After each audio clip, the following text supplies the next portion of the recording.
Welcome to our institute.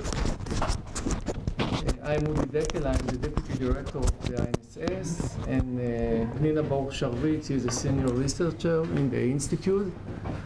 And we are going to speak, of course, about the events now in Gaza, the confrontation, we call it the confrontation between Israel and the Hamas and the other terror organization.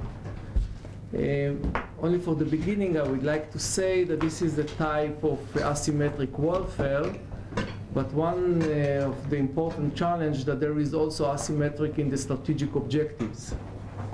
For the Hamas, they fighting for the survivability of the Hamas, and in the feeling that they don't have nothing to lose, so they have to fight all the way in order to achieve strategic goals, especially about the future regime of the Hamas in Gaza and opening Gaza and better situation and prosperity in Gaza. And for Israel, this is another round of confrontation in which we would like to achieve a calm situation as soon as possible, especially by deterrence, by creating deterrence in order to postpone the next confrontation. This is under the concept of Israel that we have, unfortunately, for time to time, we have to fight against the terror organizations.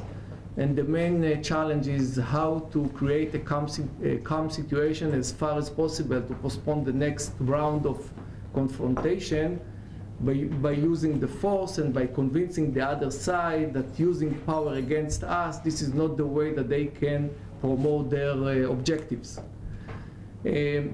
The idea of Israel from the beginning of the confrontation was, first of all, as the Prime Minister said, calm for calm.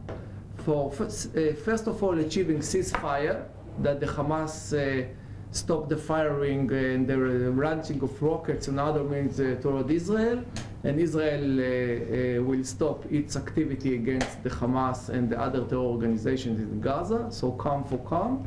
And after that, discussion about understanding or arrangements about the day after the confrontation, especially with the idea that this is also the interest of Israel to change the situation in Gaza.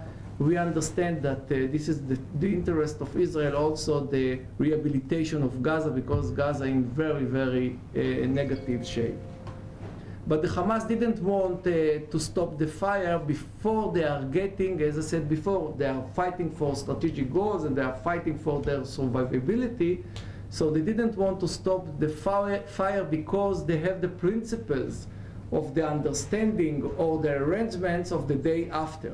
And as you know, they would like to open the, how we call it, blockade, or blockade around Gaza, which is not really blockade, but they are calling blockade of Gaza, opening the crossing points, including Rafah. Kerem Shalom is open, but better let's say, capacity of this, and of course ability of export from Gaza, things that they can deliver to the West Bank.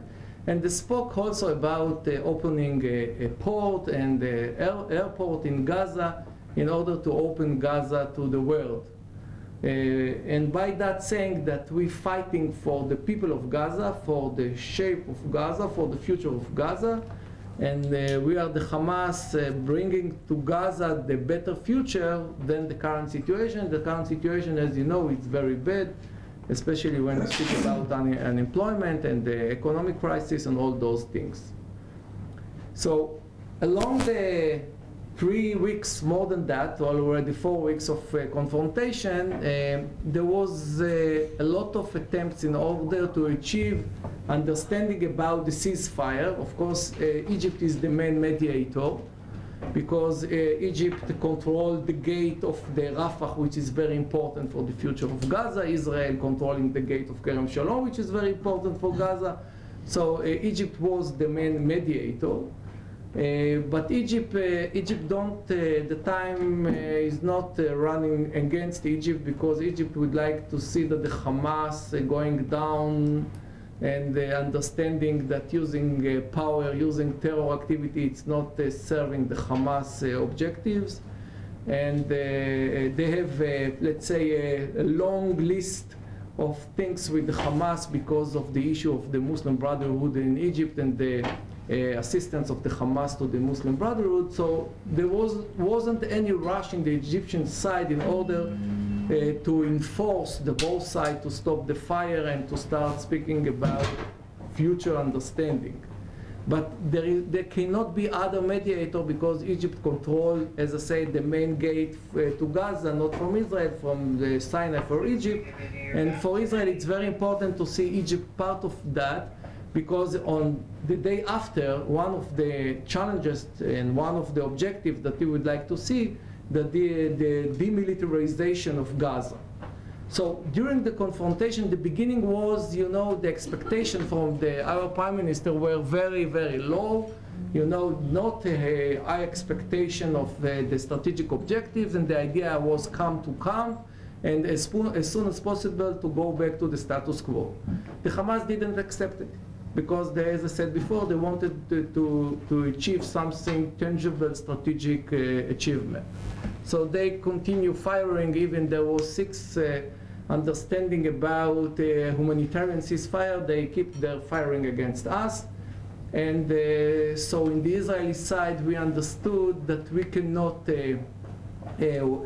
proceed under the rule of the game of the Hamas, and we have to take the initiatives and our futures in our hand. And that was behind the, let's say, the government decision that we are going to what we call exit strategy from the confrontation by unilateral steps.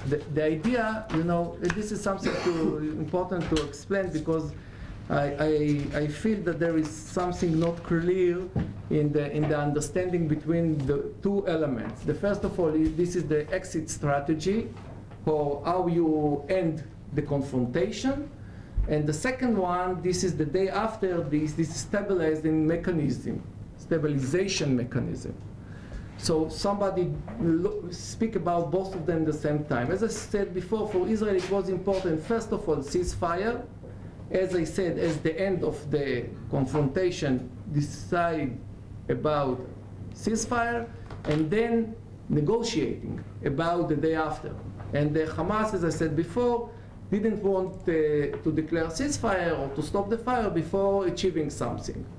So when Israel decided to go to unilateral steps, one-sided, the idea was, first of all, to take all the options to our side, and we can decide what is good for Israel. You know, when you speak about this kind of confrontation with a terror organization or non-state actor, it's very, very difficult to speak about end state, because it's very difficult to create the picture of the end state.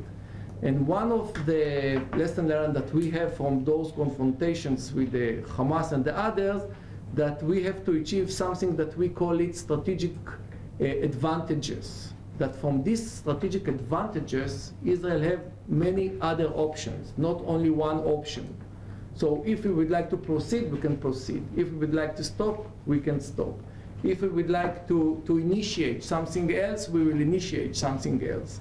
And the idea now, by a decision, one-sided decision, that we are stopping the fire and we are ready to create new situation, give us all options. Because first of all, if the Hamas continue, we can attack the Hamas. We can enforce the things which are important to us, especially when we speak about offensive tunnels. If we see any activity in the Hamas strategic or security perimeter around the fence of Gaza, like digging another tunnels, we can attack them, because there is no any understanding or any agreement or arrangements between us and the Hamas. So we keep all the possibilities. And of course, we have to decide upon many principles and and many things that we have to take into consideration. But we have the freedom of decision what is the best way to deal with the new situation. But in the same time, we are ready also to speak about the rehabilitation of Gaza. Because as I said before, this is the interest of Israel, that the situation in Gaza will be better, that the people of Gaza, when they wake up in the morning, they will have a place that they can go to work hard very along the day, coming back home, bringing salary to the family, taking care about the family, and thinking about positive things and not only about negative things. This is the interest of Israel. Of course, there is a humanitarian situation in Gaza, which we don't want that there will be escalation in the humanitarian crisis in Gaza. So, in the same time, Israel would like to initiate now something which is like a coalition of states and other actors, international actors, which believe that they can contribute for the rehabilitation of Gaza, step by step building Gaza and giving to the people of Gaza better future. But in the same time, it's very important to keep the demilitarization of Gaza, that the Hamas will not use the rehabilitation in order to build up again the tunnels, to purchase and manufacturing of rockets, and other means. So this is something that have to work together, and it's better that it will be under international mechanism, which is responsibility of the international community and regional actors which would like to be part of it, like Saudi Arabia, Emirates, and other countries in this area, which, as we see more and more actors involved in this situation, we believe that it will be stabilizing factor to Gaza. It will create more, let's say, limitation to the Hamas to blow up the situation again, and it will give better voice or influence of the people of Gaza to take care about their future and their better life in the future. So we are now in the middle of that situation. I cannot predict what will be the immediate response, because first of all, the Hamas is not happy, because as I said before, they need tangible strategic achievement, and they don't have now, because they lost everything. Even they lost the support of the Arab world, the support of Egypt, and you know, even at the Palestinian side, we don't see that everybody is coming to fight with the Hamas against Israel. The other picture is the picture on the ground, and all the strategic elements that they build up in order to attack us, we have found the response to the rockets, to the missiles, and now to the tunnels. So, of course, they can do something every day because they would like to do something. But I'm saying that they lost most of their strategic assets in order to challenge us and in order to change the reality in the way that they believe that will be better for them. So in that case, the only option which they can achieve something is going to Egypt and ask Egypt to arrange some understanding or other arrangements with Israel in order to support Gaza, or in order to change the reality of Gaza. So this is one option. The other option, that they keep fighting against us and believe that somebody one day will give them what they believe that they have to get.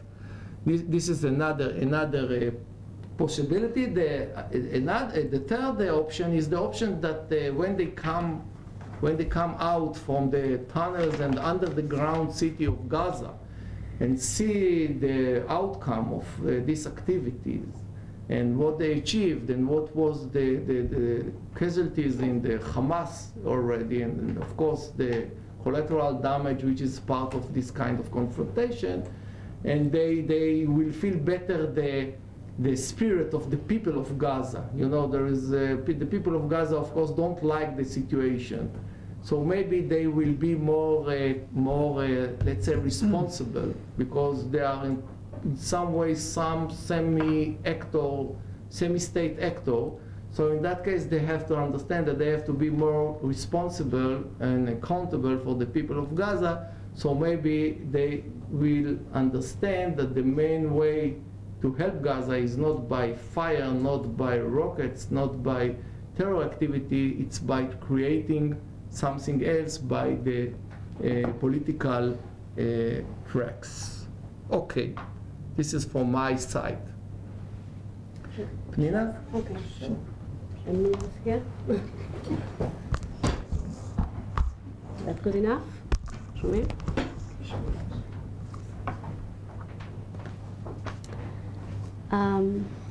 I want to talk a little bit about the legal aspects and issues of legality of the actions, and maybe a bit about legitimacy too. I think the first and most important point I think that has to be made is that the civilian population of Gaza is not the enemy. And I think they are the victims, and they are the victims, well, also of the Israeli actions physically, but also the victims of the Hamas and the Hamas strategy. So the first thing is that there are claims made that Israel, that part of the operation, or maybe it's even main purpose, was to harm civilians. That was the purpose of the operation, and that force was used in order to purposefully harm civilians. Yeah, Amos just joined.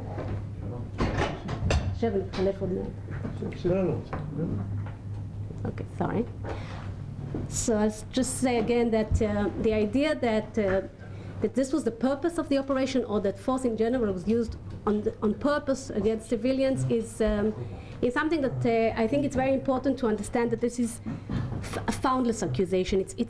It doesn't have any foundation, not in the rules that apply to the military forces. The orders all incorporate both legal restrictions and, of course, under the laws of armed conflict, which are part of the orders and are incorporated into them.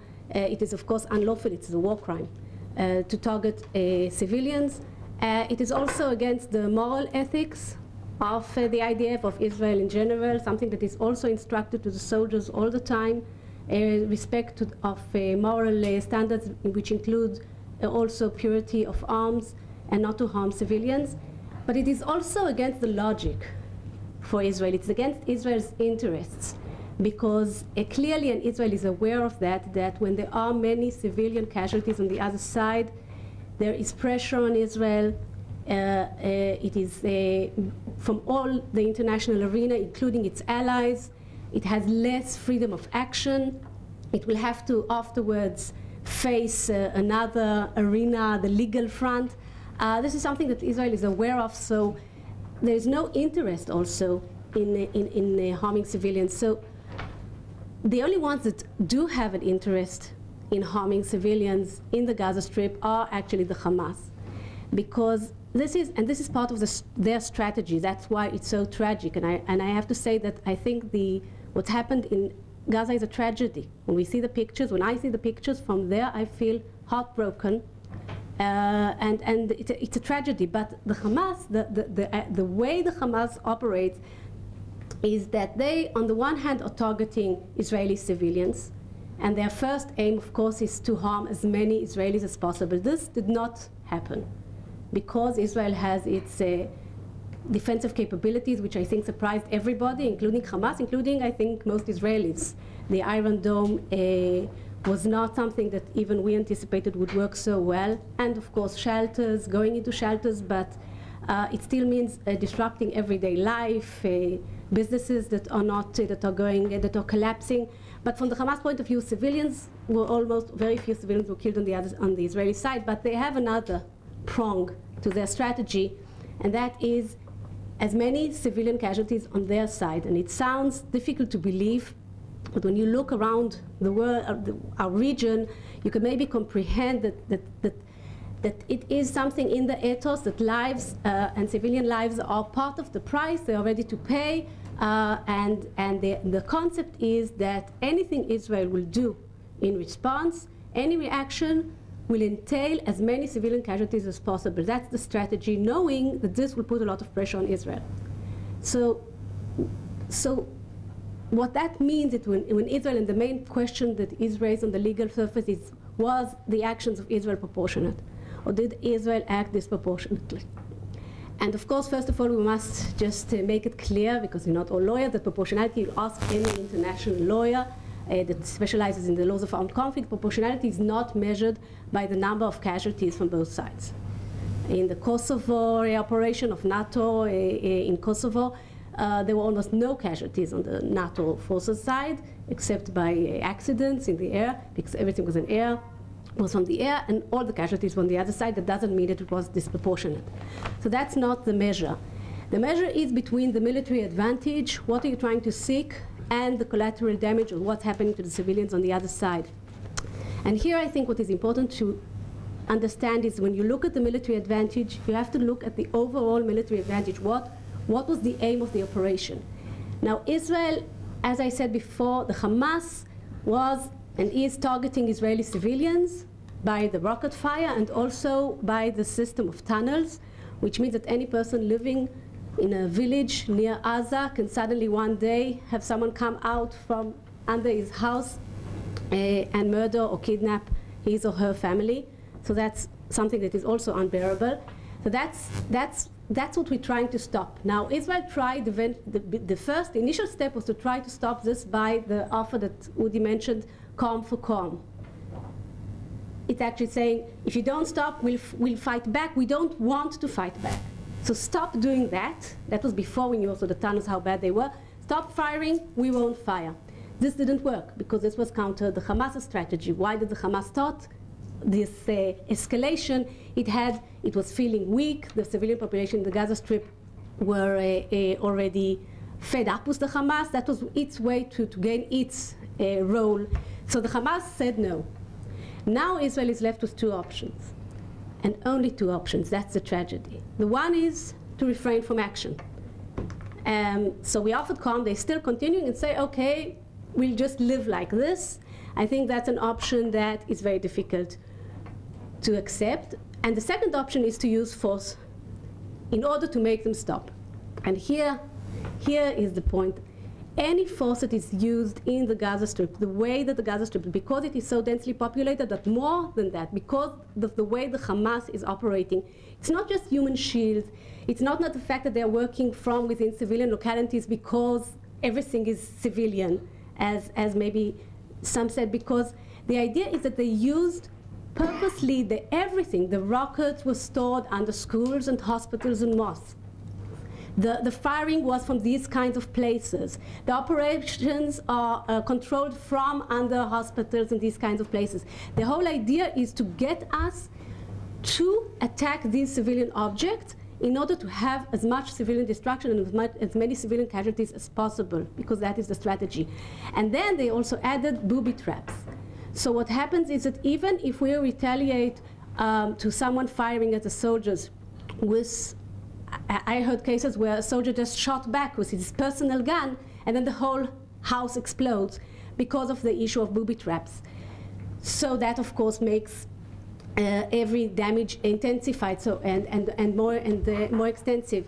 And when these are the two options, we have to look at it now legally again. The proportionality has to be viewed according to the options that you have. So the military advantage is a serious one to prevent these kinds of attacks. And the collateral damage, you try to minimize it as much as possible. That is the order. Every soldier that went in had this order. Minimize as much as possible civilian casualties, but it is almost impossible to do, especially when you have also ground forces that are fired at all the time. And that's how we reach such a tragic, and I say again, it's tragic situation in the Gaza Strip. I hope we manage to stop this, and I hope, as Udi said, there will be some way of reconstructing Gaza, of helping the civilians there. I think it's in the interest of everyone around the region, but in order for that to happen, Hamas has to understand that it can't continue with this tactic and has to be also pressurized by the international community that is criticizing Israel, maybe rightful even. We have to check ourselves and see if we didn't do things that we shouldn't have done. But a lot of the blame, or most of the blame, and it has to be also said, is on the Hamas. And if it doesn't feel the pressure, it will continue doing this next time. And other such organizations around the world are watching, and they will do the same next time too, even when the other side is not Israel. Thank you. Okay,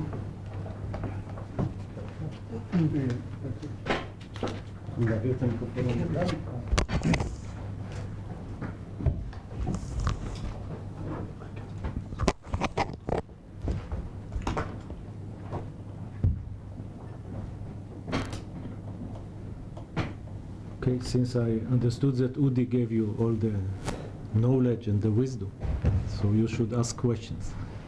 Okay, I have a question. One question Just introduce yourself.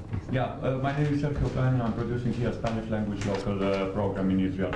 I have a question for both Pnina and Udi. Pnina, you referred to missiles, to rockets being found, discovered in schools and mosques. And there were 3 cases in which UNRWA officials discovered rockets in the UNRWA schools. And in one occasion, the UNRWA spokesperson said they gave the missiles, the rockets, to Hamas back because they are the legal authorities and they are the legal government.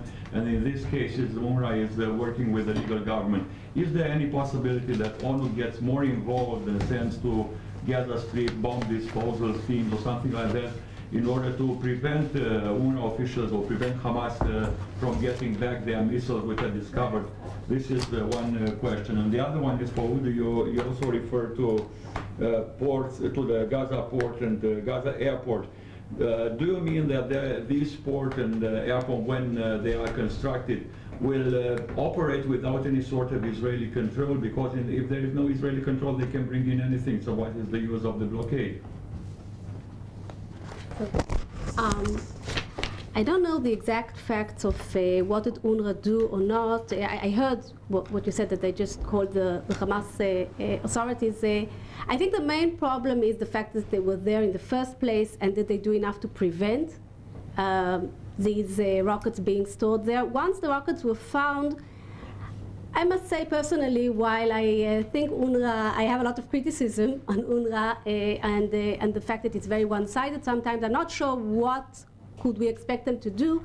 I think international organizations, and I know that international organizations, as well as journalists, sometimes that are operating inside the Gaza Strip, have to be very careful with the way they operate. If they criticize the Hamas, they pay a price.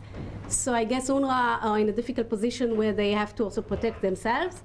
So I don't want to blame them of what they did in this case. I think the important thing is that UNRWA as an organization, and they have an important role.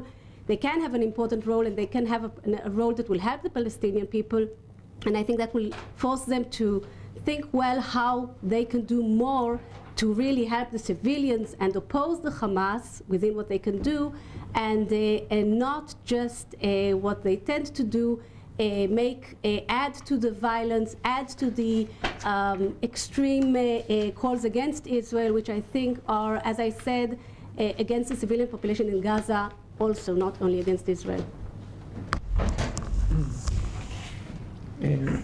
My answer, first of all, about the first question, you know, if there is a storage of rockets and missiles within UNRWA locations, the meaning that the launchers is also within that location or nearby, okay? So they know what is going to be around them. Some new information from this morning. The tunnels, every UNRWA clinic has a tunnel, which is a core tunnel going to the nearby mosque. So it's give you the idea how Hamas is thinking. The mosque is protected because it's a holy praying place, and the clinic is protected because it's a medical installation. So this is what we cope with. About the issue of the port or the Air Force, first of all, this is a long-term project. You know, this is not a thing that you can establish in months. This is and we would like to see, of course, before doing that there is stable situation in Gaza, that the Hamas is not building up its force again, that there is no smuggling of rockets and other means to Gaza. But let's say that everything is beautiful as I describe it now. We would like to see that there will be security inspections, okay, in those places, leading by international mechanism which take care about it. to see that there is no smuggling of weapons and things which against the agreements between us and the Palestinians. We have to remember something very important. Already, according to the agreements between Israel and the Palestinians, and according to international resolutions, you know, the roadmap, UN Security Resolution 1515, Gaza has to be demilitarized. Okay, already there is the international resolutions about the Gaza, demilitarized Gaza. So we would like to see that keeping that by supervision, inspections, and all the means to prevent smuggling of weapons and other means to Gaza. Yes, please. Okay, from Israel Television Channel 1, my name is Ari O'Sullivan. I'd like to hear from you what the relationship is now with Hamas in Iran, and how do you think it will develop in the future? Yeah. Iran was upset with Hamas not supporting Bashar Assad genocide in Syria. So in 2011, 2012, they disengaged from each other. It was not a problem to Hamas because at that time they were supported by the Egyptians, who gave them a full replacement for the Iran support. The Muslim Brotherhood. The Muslim Brotherhood in Egypt. The Morsi regime. When the Morsi regime was toppled, Hamas was left with hardly any help from the outside. Qatar and Turkey a little bit. So they went back to Iran. The Iranians were not in a hurry to help them again, because remember, the main conflict in the Middle East is not now the Israeli-Palestinian conflict. It's the Sunni-Shia conflict. But once again, if you look only at the Sunni-Shia, you are not analyzing right. There are many conflicts here. And since the operation have started, Iran is now voicing interest in helping Hamas again, starting with propaganda, and then they will move to money and weapons. We are coming now to the issue of what is the post-conflict arrangement. The post-conflict arrangement should make the assistance of Iran to Hamas to be very, very difficult. The Egyptians have all the interest to stop the smuggling in the tunnels, and money cannot come through the normal banking system.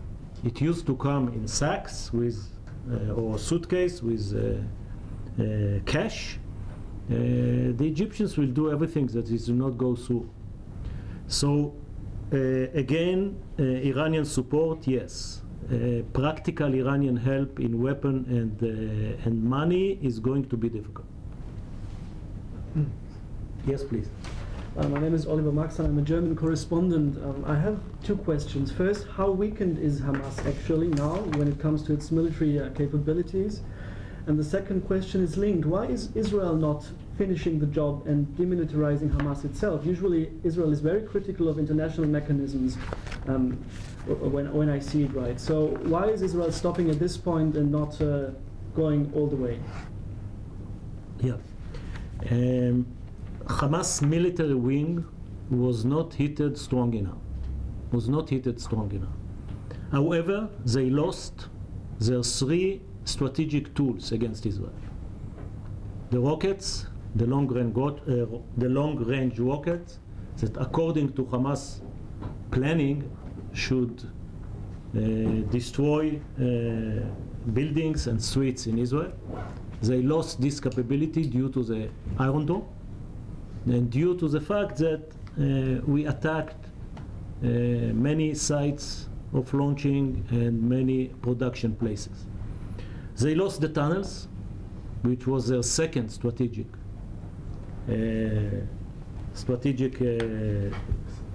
effort or asset, and we basically foiled their attempt to kidnap soldiers as an asset for negotiation. So they failed in all their three efforts, strategic efforts. They still have the capability to have low-level terror attack capabilities. When you say that they are not weakening enough, you are pointing, I guess, on the issue of their leadership. And their battalions and brigades that were heated, but not heated enough. They lost, I guess, 400, 500 terrorists, but 15,000, 20,000 were left intact. And now we're coming to your second question. To destroy Hamas totally, we need to reoccupy Gaza. Strategically, we have no desire to reoccupy Gaza. We bless Prime Minister Sharon for finishing the occupation of Gaza and disengage from Gaza. We don't want to go again to be the ruler of Gaza, the occupier of Gaza.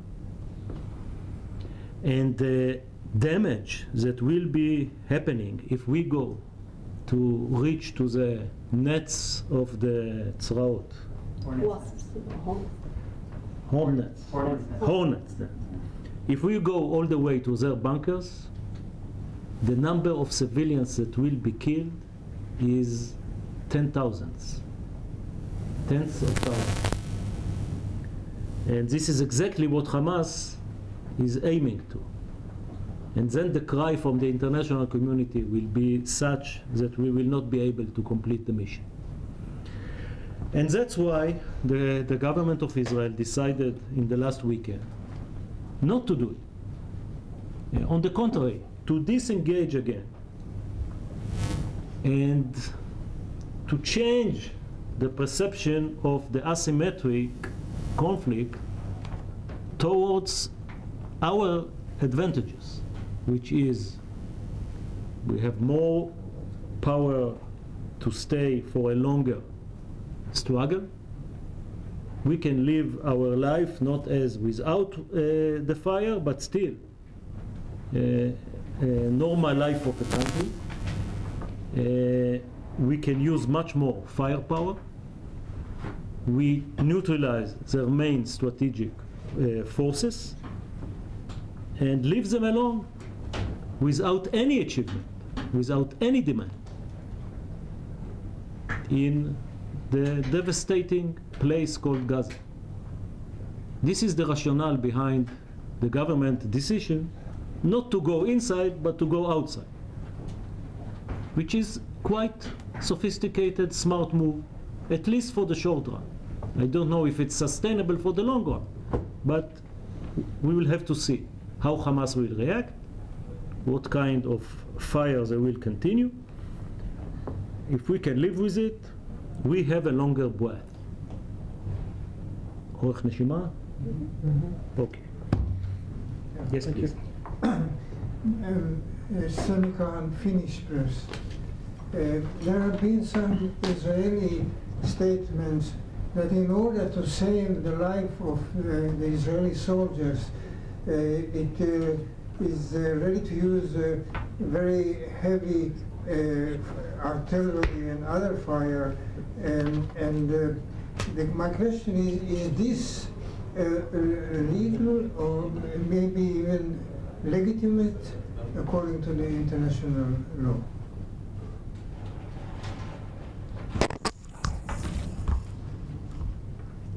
In every operation, first of all, civilians that might be harmed or killed by the operation have to be taken into account. So it's not a rule that it is not relevant if civilians are there. They have to be taken into account. But the way that the operation is happening with the ground forces, the forces are facing such attacks that they still have the obligation to implement proportionality. It's not as if there is any risk to any life of any soldier, so civilians become irrelevant. That's not the law, and those are not the orders that the soldiers have. They still have to take into account the civilians that are there. It still has to be a consideration, but the way that the fighting was in the built-up areas is such that the fire is from all areas. You have booby traps everywhere, and the force that was used, the soldiers didn't have the ability, at least from what I understood from people that have been checking, or they have already initial investigations on the way. The force is such that the force doesn't have the possibility to make this very careful calculation and examination, what is happening here, who are the civilians, because everything is connected. Like I think Amos said, you fire at one place, it explodes in another place. So the situation is operationally, they have a problem in minimizing the effects of what they're doing, but they do have the obligation to do it. So if I will make it a bit clearer, because I didn't start maybe in such an organized way, the obligation is there. You have to do the balancing, even if soldiers' lives are at stake. Civilians still have to be taken into account.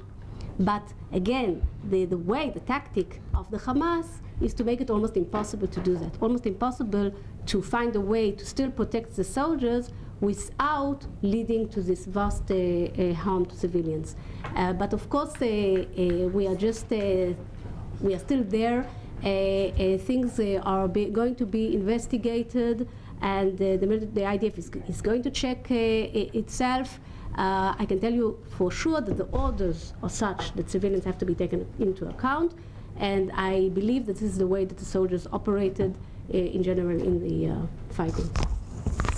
I'm not a lawyer, and let me give you another answer, which is along the same line, but make it very clear. This is a war. This is not a police operation, okay? And in a war, you warn the civilians to leave, and you fight the enemy. You don't give your enemy the immunity to shield himself behind civilians. And this is the tactics of Hamas. So we are warning them all the time. They knew that we are coming, and anybody who will stay there, it's because Hamas forced him to stay. So we are not going to endanger the life of our soldiers if Hamas is not taking care of the civilians. Of course, we never target civilians as a target. We are fighting the terrorist, but we don't give the terrorist immunity if they shield behind civilians. General, one more question. You said that Hamas has lost the strategic advantage because the Iron Dome has intercepted and destroyed most of their long-range missiles. But what about their capability of producing more such missiles? Because it is known that Iran has supplied them with technology and with the facilities to produce Fajr 5 or M75 missiles. To what extent has it been, has such a capability been destroyed by the IDF? In the whole operation, 27 days, yes, they hardly fired an Iranian Fajr 5. All the rockets they have fired were produced in Gaza. Iranian design, Iranian materials, but they were not smuggled. They were produced in Gaza. So, as I said before, as long as we are aligned with the Egyptians on the strategic goal of not let Hamas rebuild, it will be much more difficult for them to rebuild their forces as they did after Cast Lead in 2009 and after the operation in 2012, especially if there is no ceasefire. If there is no ceasefire, we are able to target every attempt of Hamas to rebuild its forces. That's why I think Hamas is now in a very weak strategic position. Is there, to some extent, the tunnels is the battle of the tunnels? Oh, I'm sorry. Yes. Is a battlefield that Israel shaped, didn't it, with the Sharvit-Baruch and created incentives? Why will it not be refought again, even if they're not rearmed? And I'll say also, I'm sorry, I'm with Time Magazine probably. There seems to be this seems to be entirely a military array and prospect at this point. Is there no effort to address the political aspiration that drives the resistance in the larger Palestinian question? It's two different questions. There it is. Take them one at a time. I will answer not those questions. No, this is behind your line. There's something important, because somebody thought now that maybe this is an opportunity to bring back the Palestinian Authority to Gaza. And I assume that now for our government, the reconciliation, you can create the reconciliation not bringing the Hamas to the West Bank, but bringing the PA to Gaza. The main problem that Abbas and the PA are not ready to take over Gaza. They don't believe that they have the capabilities to take over Gaza. They don't want to fight against the Hamas in Gaza, and they're afraid of the responsibility for the people of Gaza.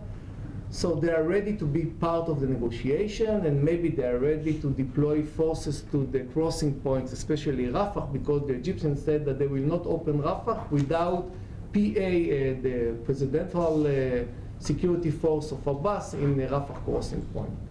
So this is one of the big problems that, we speak about Gaza, we don't see another address now which can take care about Gaza. Maybe it is beginning of long process. Maybe the situation that weakening the Hamas now in Gaza, and the people of Gaza, I assume will understand, they don't happy about the Abbas and the PA, both of them, the Hamas and the Fatah. The people of Gaza, or the Palestinian people, not supporting now, not the Hamas and not the Fatah. They are looking for the future that somebody will arrive and do something for shaping their future by some way. But they don't see now anyone which can take responsibility for their future.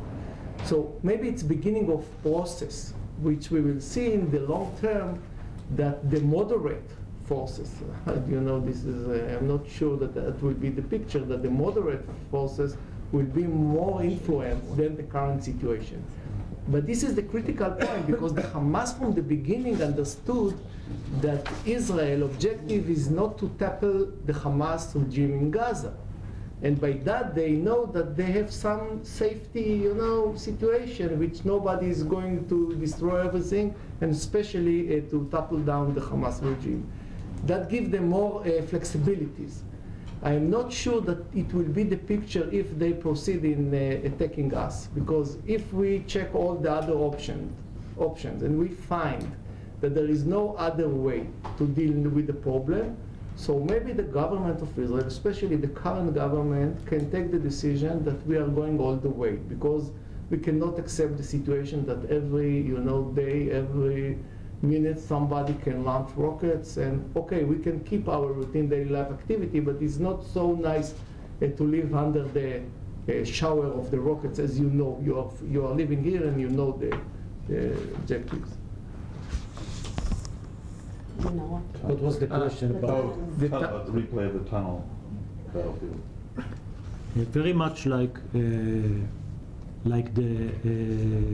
rearming with rockets. The rebuilding of tunnels will be under an Israeli determination not to let them rebuild. Now we know much more about this industry. We know much more about the mechanism of digging the tunnels, who are the leaders of it. And Israel will find also some better technological solution to detect the tunnels, to destroy them. And I don't see another 2 years of letting Hamas prepare such an array in the future. The awareness and the capability to destroy this array is much higher now. And once again, in terror, you may destroy 35 tunnels, and tunnel number 36 will still be enabling a terror attack, but it's not a strategic threat. Yes, please. I'm Feng from China ST Daily. Just Mr. Director mentioned disengagement. My question is, does Israel like to establish the buffer zone along the border inside Gaza or outside Gaza? What kind of a progress has been made until now? The buffer zone? Yes. The security perimeter. Okay.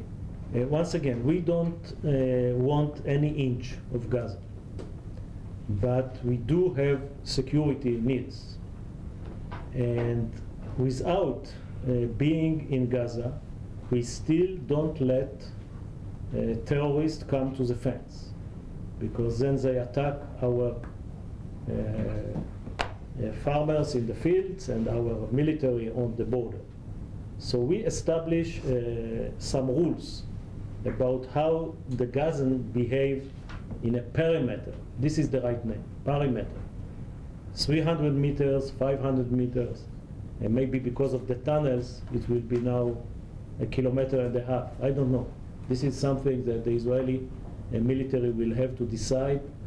Since now we are in a period of unilateral decisions, Israel will decide. If we go back to an agreement, it will be under negotiation.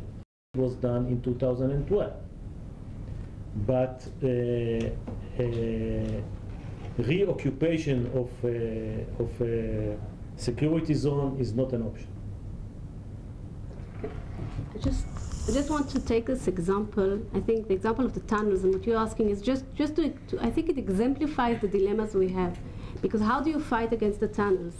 The one way is we know how to identify that the tunnel is being digged, the entry point of it, because you can see the sand going out. There are indications. Until now, before this operation, nothing was done because it's in civilian houses, in clinics and schools. Yes. And now the question is, you have the two options. The one is to bomb every time you see such activity, which means it's civilian objects. You can warn ahead of time, but still it will be a civilian object. And the other is to enter into the area and operate from within the area and try to detect the piers where you have therefore air in the middle and try to work from there. And then it means that you are reoccupying, or at least that you are inside the Gaza Strip. And that entails also more friction sometimes. So both options will lead to friction and to harm, and that's again, I'm just giving this as an example of that all options are bad. It's not that there's a nice, clean option to deal with it. Any option entails some kind of friction and harming civilians eventually, because again, everything is done from civilian places. שאלה אחרונה, last one. This is my name is Kazuto Sasa from Japanese public TV station NHK. My question is rather ambiguous. Very sorry, but what of the advantage of like unilaterally stepping back in terms of ending fighting compared to engaged in the ceasefire talk, and also what do you how do you think like this unilateral step back will work? My question, if I put it simple way, how and when this fighting can be end? So would you? Yeah, Israel have tried the Egyptian path, which is ceasefire and then an agreement in Cairo with Hamas. Haven't worked. Hamas violated 6 times the ceasefire, even humanitarian ceasefire that they offer themselves. So in a way, Israel decided to do it the other way around. But it's not unilateral decision of Israel or an agreement. It's what kind of agreement. And the kind of agreement that Hamas is demanding now is unacceptable from A to Z. Without even thinking about, I'm against any agreement with terror organization. But finally the government understood that this is maybe making sense, not to do an agreement with terror organization. But it will always be, if there will be a reasonable, good agreement, Israel may go back there. And Hamas will not agree to a reasonable agreement if the military wing will not be weakened. And the long-range arrangement of bringing back moderate Palestinians to Gaza Strip will never work if the military wing of Hamas will not be weakened.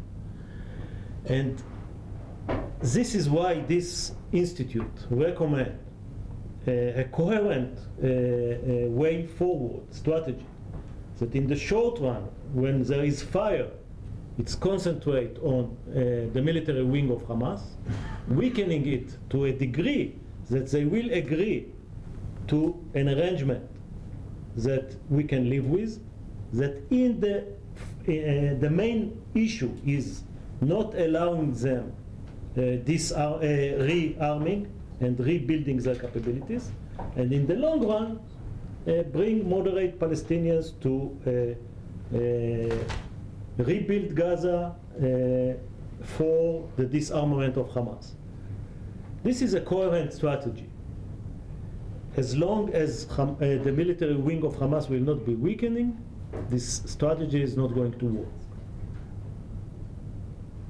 And that's why I recommend in the last 3 weeks to deepen the attack on Hamas, but not to reoccupy Gaza in total. It's two different things. I hope you understand the difference. But sir, I have a question. I mean, why was this was the last question? Follow-up, just 6 follow-up questions. But why wasn't Hamas ready at that point to agree to the Egyptian approach? Maybe because they felt that there is no honest mediator at that point. Don't you think? I think they didn't read the battlefield.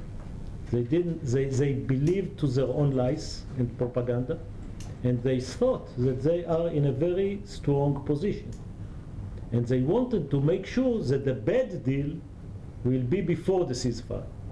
Now, when Israel took the carpet under their leg, they have now to calculate their thinking. And there's other two things. As I said before, first of all, they were in a situation which they believed that they have nothing to lose, to go all the way.